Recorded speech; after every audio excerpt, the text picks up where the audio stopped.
Hi, Recovery Girls. I'm Lynn. I'm so glad you joined me today. It is Valentine's Day today. And so I want to talk a little bit about how we get through holidays if we are early on, especially in recovery and in sobriety, particularly.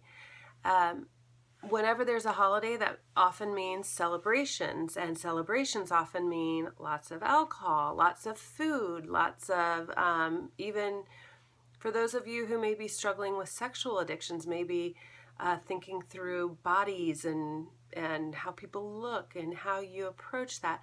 So it can be a tricky time for people in their sobriety. And so I want to talk about a couple tools I used early on and still do, honestly, in recovery and to maintain my sobriety. One of the things that I used was thinking through a scenario first before I would even go to a party or a gathering.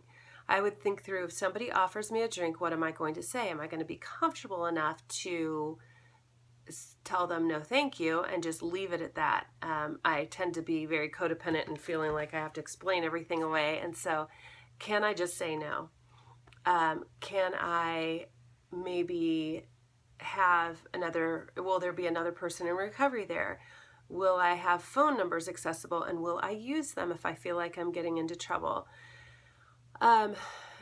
Because I tell you what, we can have all the things, all those phone numbers of people in recovery, but unless we use them and really reach out to people, they're not going to help. So thinking through the scenario, we'll never know exactly what to expect, but being prepared can really, really go a long way. The other thing is to maybe, in my case, I would take like a spritzer or something that I liked to drink. There's all sorts of kind of fun, foofy juice cocktails and stuff. Now, the danger in that can be that it can mimic alcohol to some degree and may set up a craving. So you really need to watch that. And for me, it just helped me feel like I had something in my hand that was festive, and then people would leave me alone and not ask. They'd often assume that it was alcohol, so they would be fine. Because people can be really funny. If you're not engaging in old behaviors, change is really hard for other people when it comes to your behaviors. And so that was just one way that people would just assume that I was one of them. So anyway, that's just an idea.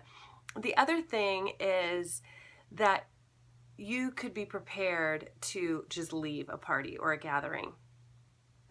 You could be, in the midst of it and have kind of an exit plan. So anyway, those are some tools. One of the other things that I have done in different, whether it's recovery or after my divorce, because I'm big into traditions and very nostalgic type of person, I've had to set some of my own traditions and celebrations. And so you could start something that doesn't revolve around food. If you are struggling with food addiction, could be a game night or something else that's not all about the food and the presentation or alcohol or using to escape from reality. That you can decide to be present in the moment, start your own traditions, or think through, if you're going to go to a celebration, think through how you are going to maintain your sobriety through those times, because that can be a really hard time.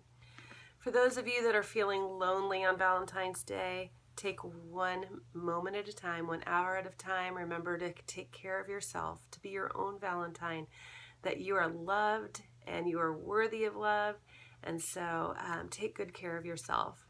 And I pray that you would decide to turn your life and your will over to the care of God, and then watch for the miracles.